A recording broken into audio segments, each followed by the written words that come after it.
저는 7년 동안 김주혜의 보모였습니다. 그 아이의 밥을 먹이고 재우고 달랬습니다. 하지만 제가 정말 여러분께 드리고 싶은 말씀은 주의 이야기가 아닙니다. 평양 최고 지도자 관저 안에서 직접 보고 겪은 것들을 이제 세상에 털어놓겠다는 58배 탈북 여성. 그분이 차마 7년간 말하지 못했던 진짜 이야기가 있습니다. 여러분의 구독과 좋아요 하나하나가 숨겨진 북한의 진실을 세상에 알리는 힘이 됩니다. 저는 7년 동안 김주혜의 보모였습니다.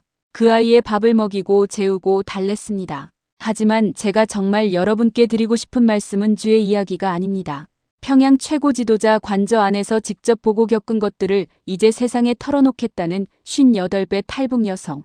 그분이 차마 7년간 말하지 못했던 진짜 이야기가 있습니다. 여러분 혹시 TV에서 김주혜라는 아이를 보신 적 있으십니까? 북한 김정은의 딸이라고 해서 한동안 뉴스에 자주 나오던 그 아이 말입니다. 군복 입고 아버지 손잡고 미사일 발사 현장을 참관하는 10살 남짓 되어 보이는 그 여자아이요. 처음 그 화면을 본 분들마다 하셨던 말씀이 있잖아요. 저 어린 것이 뭘 안다고. 저 아이는 죄가 없지. 부모를 잘못 만난 거지. 그래도 참 예쁘게 생겼네. 저도 그런 말씀들이 이해가 됩니다. 왜냐하면 저도 한때는 그 아이가 너무 예뻐서 그만 정이 들어버렸으니까요. 제 이름은 한영순입니다. 올해로 58살이고요. 저는 지금으로부터 7년 전부터 작년까지 평양 최고 지도자 관저에서 김주혜의 보모로 일했습니다. 아이를 씻기고 밥을 먹이고 재우고 달래고 그 아이의 일상 전부를 제가 챙겼습니다.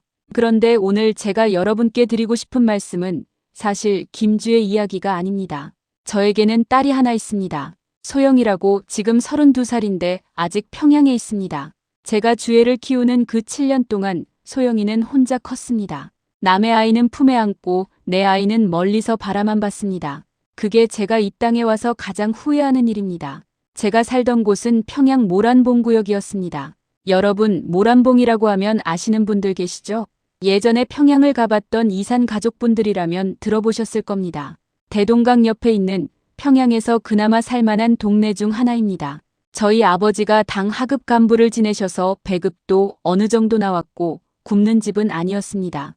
1990년대 고난의 행군 때도 저희 식구는 그럭저럭 버텼으니까요. 그 시절 얼마나 많은 사람들이 죽어나갔는지 여러분도 뉴스로 보셔서 아시겠지만 실제로 겪은 사람 입장에서는 지금도 그 기억이 지워지질 않습니다. 그래도 저는 운이 좋은 편이었습니다. 27에 결혼을 했고 30에 소영이를 낳았습니다. 남편은 평범한 공장 노동자였고 우리 셋이서 소박하게 사는 게 전부였습니다. 소영이가 10살 되던 해까지는요. 그해 가을이었습니다. 제 기억엔 국화꽃이 피어있던 때였어요. 낯선 남자 2명이 우리 집 문을 두드렸습니다. 인민복 차림이었는데 표정이 딱딱한 게 보통 사람들이 아니었습니다. 국가보위부 요원들이었습니다. 한영순 동무 맞습니까? 심장이 덜컥 내려앉았습니다. 보위부 사람들이 집에 찾아온다는 건 보통은 좋은 일이 아니거든요. 남편은 안색이 하얗게 질렸고 소영이는 구석에서 저를 빤히 쳐다보고 있었습니다. 그런데 그 사람들이 한 말은 뜻밖이었습니다. 영광스러운 임무가 내려졌습니다. 최고 지도자 동지의 가정에서 보모 동무로 복무하시게 됩니다. 거절이라는 건 선택지에 없었습니다. 그건 명령이었으니까요. 딱 일주일 뒤 저는 집을 떠났습니다. 소영이가 제 치마폭을 잡고 울었습니다. 엄마, 언제 와? 저는 그 말에 아무 대답도 못했습니다. 그냥 머리를 쓰다듬어줬습니다. 그게 제 실수였습니다. 나중에 생각해보니 그때 곧 와 하고 거짓말이라도 해줬어야 했는데 관저에 처음 들어갔을 때 저는 말문이 막혔습니다. 여러분 드라마에서나 보던 으리으리한 저택을 상상하시면 됩니다. 그것보다 더합니다. 마루바닥이 거울처럼 반질반질했고 복도 하나가 우리 아파트 전체만 했습니다. 음식 냄새가 달랐습니다. 바깥 세상에서는 맡아본 적 없는 냄새들이었어요. 고기 냄새, 과일 냄새 배가 절로 꼬르륵거렸습니다. 보모는 저 혼자가 아니었습니다. 비슷한 나이대의 여성 셋이 한 조를 이뤄서 교대로 아이를 돌봤습니다. 우리끼리는 서로 가족 이야기도 잘 안 했습니다. 괜히 약점 잡힐까 봐요. 심지어 동료 보모가 나를 감시하는 건지 나와 진짜 친하게 지내고 싶은 건지도 구분이 안 갔습니다. 그런 세계였습니다. 처음 주혜를 만난 날을 저는 아직도 기억합니다. 3살이었습니다. 통통한 볼에 눈이 크고 솔직히 말씀드리면 정말 예뻤습니다. 어디서 봐도 예쁜 아이였어요. 제가 들어가자마자 달려와서 제 손을 잡고 언니 라고 불렀습니다. 아이들이 처음 보는 사람한테도 잘 따르잖아요. 그 순간 제 가슴이 무너지는 것 같았습니다. 소영이 생각이 났습니다. 소영이도 이 나이 때 이랬는데 내가 퇴근하고 집에 들어서면 현관까지 달려나와서 엄마 하고 안겼는데 그런 소영이를 두고 왔는데 지금 나는 남의 아이한테 마음이 흔들리고 있구나. 저는 그날 밤 혼자 이불 속에서 울었습니다. 소영이가 보고 싶어서요. 근데 이상하게도 주에도 눈에 밟혔습니다. 그렇게 시작됐습니다. 제가 당기지 말아야 할 정이 붓기 시작한 게. 여러분, 제가 관저 생활을 하면서 가장 충격을 받은 게 뭔지 아십니까? 밥상이었습니다. 주의 밥상에는 매 끼니마다 서너 가지 고기 반찬이 나왔습니다. 전복, 낙지, 소고기 우리가 명절에나 구경할 수 있던 것들이 평상시 밥상에 올라왔습니다. 그리고 아이가 조금 먹다 남기면 그 음식은 그냥 버려졌습니다. 저는 처음에 그 음식들을 몰래 싸두고 싶었습니다. 비닐봉지라도 있었으면 싸서 가져다 주고 싶었습니다. 누구한테요? 바깥에서 굶고 있을 사람들한테요. 우리 소영이한테요. 근데 그럴 수가 없었습니다. 방마다 카메라가 있었으니까요. 그보다 더 충격적인 건 따로 있었습니다. 주애가 대여섯 살 되던 무렵부터 아이 교육이 달라지기 시작했습니다. 군사 관련 영상을 보여주기 시작했고 아이가 보는 앞에서 어른들이 핵 관련 이야기를 스스럼없이 했습니다. 처음에 주애는 영문도 모르고 그냥 앉아 있었습니다. 그런데 점점 아이가 달라졌습니다. 웃음이 줄었습니다. 제가 주애야, 오늘 뭐 먹고 싶어? 하고 물으면 전에는 만두요. 만두. 하고 방방 뛰었는데 어느 날부터인가 상관없어요 하고 대답하는 거예요.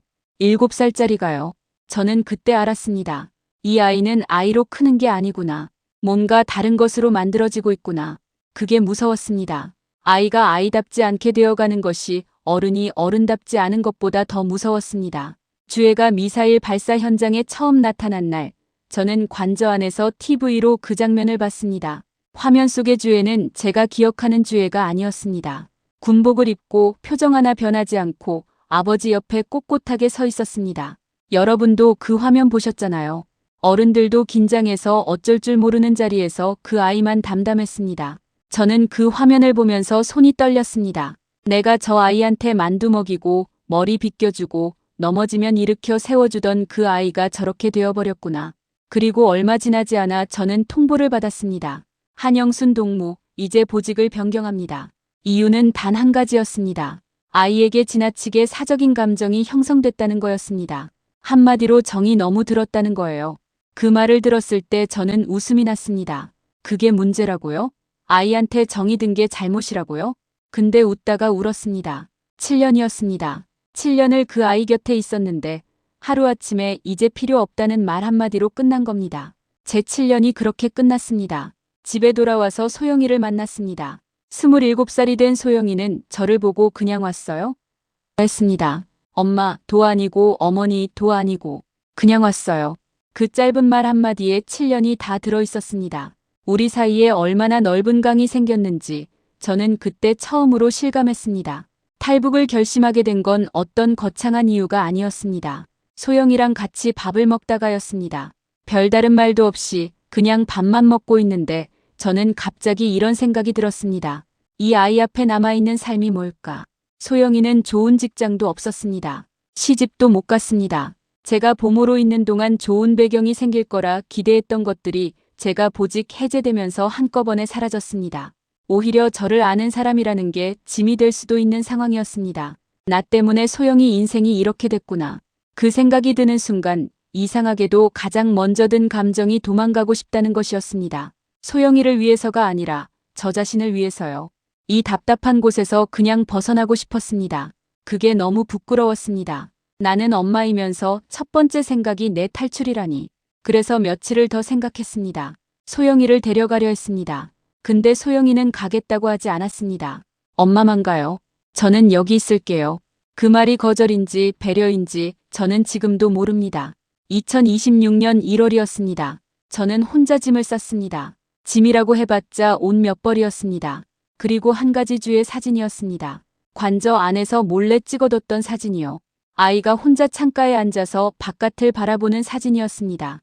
왜 그걸 챙겼는지 저도 모르겠습니다. 1월의 두만강은 정말 춥습니다. 여러분, 요즘 우리나라 겨울도 춥다고들 하시는데 그 추위하고는 다릅니다. 살을 내는 정도가 아니라 숨을 쉬면 콧속이 그냥 얼어버리는 느낌이에요. 58살 몸으로 한밤중에 그 강가에 서 있었습니다. 브로커가 데려다 준다고 했는데 약속 장소에 나타나지 않았습니다. 저는 1시간을 혼자 강가에서 기다렸습니다. 공안이 지나가면 풀숲에 엎드렸고 발소리가 들리면 숨을 멈췄습니다.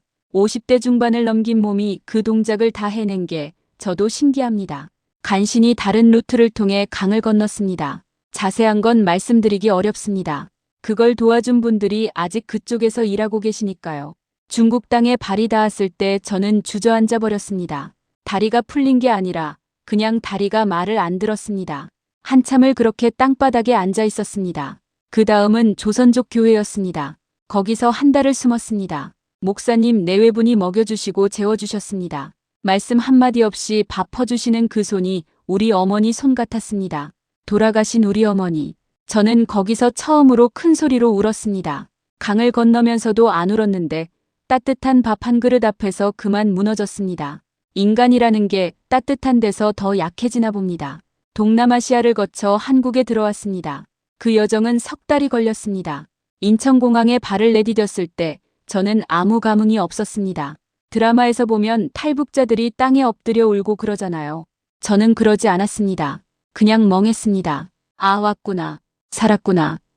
그것뿐이었습니다. 하나원에 들어가서 조사를 받았습니다. 조사관이 여러 가지를 물었는데 어느 순간 이런 질문이 나왔습니다. 한 동무 김주애에 대해서 말해줄 수 있습니까? 저는 한참 침묵했습니다. 뭘 말해야 할지 몰랐습니다. 국가 기밀을 말하는 게 두려웠던 게 아니었습니다. 그보다는 아이 이야기를 여기서 꺼내는 게 맞는 건가 싶었습니다. 그 아이는 아직 거기 있는데 내가 여기서 그 아이 이야기를 하면 나는 그 아이를 팔아서 자유를 산 사람이 되는 건가? 아이였습니다. 저는 그 말만 했습니다. 예쁜 아이였고 불쌍한 아이였습니다. 조사관이 더 물었지만 저는 그날은 더 이상 말을 못했습니다. 나중에 조금씩 이야기를 했습니다만 그날 처음에 그 말만 한 것은 지금도 옳다고 생각합니다. 한국에 온 지 이제 몇 달이 됐습니다. 신기한 것들이 많습니다. 편의점이 밤새 열려 있다는 것도요. 마트에 물건이 산더미처럼 쌓여 있는 것도요. 처음 마트에 들어갔을 때 저는 과자 코너 앞에서 한참 서 있었습니다. 이게 다 살 수 있는 거야? 다 살 수 있는 거야?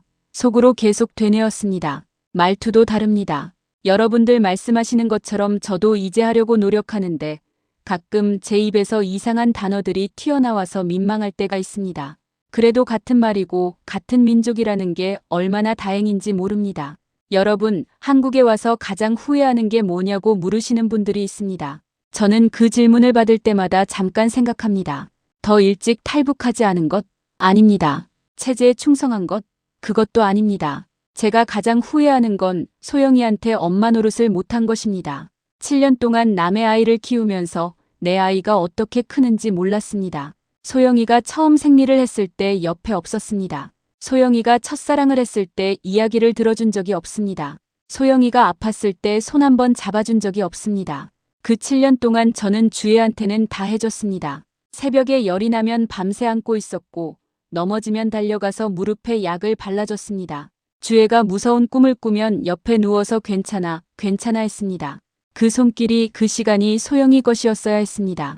체제가 그걸 빼앗았다고 말할 수도 있습니다. 어쩔 수 없었다고 말할 수도 있습니다. 근데 저는 그렇게 말하기가 부끄럽습니다. 왜냐하면 솔직히 그 시절 저는 관저 생활이 나쁘지 않았거든요. 따뜻하고 밥이 있고 비교적 안전했으니까요. 그 편함에 기댔던 겁니다. 그게 제 잘못입니다. 요즘 뉴스에서 주애가 나올 때마다 저는 TV를 끕니다. 못 보겠습니다. 주애 얼굴이 보이면 소영이 얼굴이 겹칩니다. 그 두 아이가 겹쳐 보일 때 가슴에서 뭔가가 쥐어짜입니다. 주애야, 너는 그 자리가 행복하냐? 소영아, 엄마가 미안하다. 이 두 말이 동시에 목구멍까지 올라오는데 둘 다 전할 수가 없습니다. 언젠가 통일이 되면 저는 제일 먼저 소영이한테 가겠습니다. 뭐라고 할지는 아직 모릅니다. 할 말이 너무 많아서 오히려 아무 말도 못할 것 같습니다. 그냥 손 한번 잡고 싶습니다. 그게 다입니다. 여러분, 분단이 뭔지 아십니까? 총소리 나고 철조망 치는 것만 분단이 아닙니다.